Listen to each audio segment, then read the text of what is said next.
বাসায় যদি হুট করে মেহমান চলে আসে, মেহমানকে 10 মিনিট বসিয়ে রেখেই কিন্তু এই মজাদার রেসিপিটা রান্না করা যাবে। তো হ্যালো এভরিওয়ান, আসসালামু আলাইকুম। কেমন আছেন সবাই? আশা করছি সবাই আলহামদুলিল্লাহ ভালো আছেন। Welcome back to my channel Pushpi's lifestyle and cooking. আমি পুষ্পি আজকে আবারও হাজির হয়েছি আপনাদের সাথে আরও নতুন একটি রেসিপি নিয়ে। তো প্রথমেই কিন্তু আপনারা আমার ভিডিও শুরুটা দেখে বুঝে নিয়েছেন আমি আজকে আপনাদের সাথে কী ধরনের রেসিপি নিয়ে হাজির হয়েছি।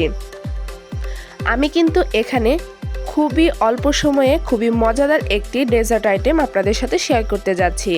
তো প্রথমে চুলায় একটি প্যান বসিয়ে নিয়ে সেখানে পরিমাণ মতন তেল এবং 1 চামচ পরিমাণ ঘি দিয়ে নিয়েছি যাতে করে ফ্লেভারটা ভালো আসে।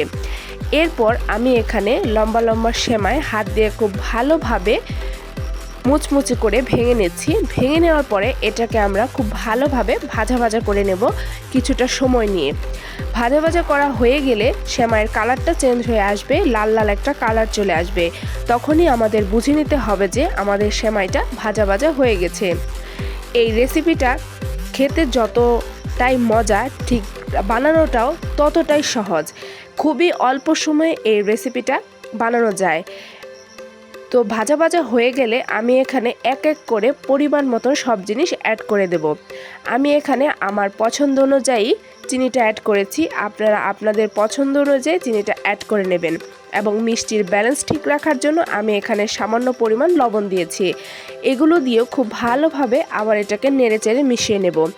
তারপর 1 কাপ পরিমাণ পানি দিয়ে নেব সেমাইটাকে সিদ্ধ করার জন্য।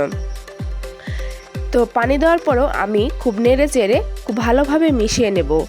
তো পানি দেওয়ার সাথে সাথেই কিন্তু আমাদের সেমাইটা সিদ্ধ হয়ে যাবে। এরপর একটু টেস্ট বাড়ানোর জন্য আমি এখানে 2 চামচের মতন গুঁড়া দুধ অ্যাড করে দিয়েছি। আপনাদের হাতের কাছে না থাকলে আপনারা এটাকে স্কিপ করতে পারেন। এই গুঁড়া দুধটাকেও খুব ভালোভাবে মিশিয়ে নেওয়া হয়ে গেলে আমি এখানে 1 চামচের মতন কনডেন্স মিল্ক অ্যাড করে দিচ্ছি। আমার কাছে এই কনডেন্স মিল্কটা খুবই মজা লাগে, আপনাদের কাছে পছন্দ না লাগলে আপনারা এটাকে স্কিপ করতে পারেন। তো এই তো আমাদের কিন্তু রান্নাটা একদম কমপ্লিট। এখন এই কনডেন্স মিল্কটাকে সেমাইয়ের সাথে খুব ভালোভাবে মিশিয়ে ভাজা ভাজা করতে হবে।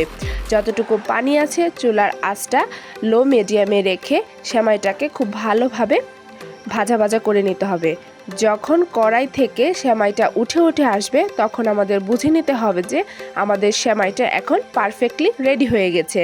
তো আপনারা কিন্তু দেখে নিতে পারলেন কতটা কম সময়ে আমি এই রান্নাটা করে নিয়েছি। আপনাদের হাতে যদি 10 মিনিট সময় থাকে তাহলে কিন্তু মেহমান আসলে মেহমানদেরকে 10 মিনিট বসিয়ে রেখেও কিন্তু আপনারা তাদেরকে এই ডেজার্টটা সার্ভ করে দিতে পারেন। এবং কি বাচ্চাদেরকে বিকেলের নাস্তাতেও এই ডেজার্টটা কিন্তু ওরা অনেক পছন্দ করবে। এই ভাজা সেমাই রেসিপিটা আমার কাছে পার্সোনালি অনেক ভালো লাগে, তাই ভাবলাম আপনাদের সাথে একটা ভিডিও শেয়ার করি। তো আশা করছি আপনাদের কাছে আমার ভিডিওটা অবশ্যই ভালো লেগেছে। ভালো লাগলে চ্যানেলটা সাবস্ক্রাইব করে লাইক করে কমেন্ট করে দেবেন এবং পাশেই থাকবেন। সবাই ভালো থাকবেন, সুস্থ থাকবেন। আল্লাহ হাফেজ।